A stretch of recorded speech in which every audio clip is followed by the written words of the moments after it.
আসসালামু আলাইকুম। উসমান হাদির জানাজা যারা বলছিল উসমান হাদিকে ধারণ করে, আসলে তারা না। তারা যদি ধারণ করতোই তাহলে এই বিচারটা কার্যক্রম করতো।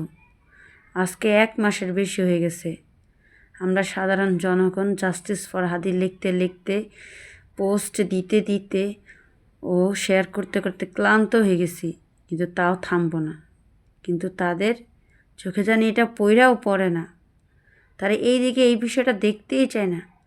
তারা সব কিছু নিয়েই তাদের বাংলাদেশের মাথা ব্যথা আছে, তাদের বাংলাদেশের সব নিয়েই মাথা ব্যথা আছে, কিন্তু ওসমান হাদির হত্যার বিচারে যে কার্যক্রমটা, এটা নিয়ে তাদের কোনো মাথা ব্যথাই নেই। তারা জানে দিন দিন এই জিনিসটা মানে জনগণ চাইতে সেটা ভুলা যাক, তা আমাদেরকে ভুলে দেওয়া হইতাছে।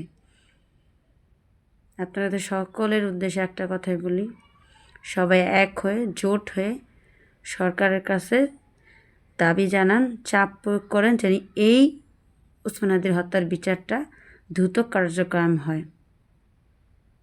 সবাই ভালো থাকবেন, সুস্থ থাকবেন। আল্লাহ হাফেজ।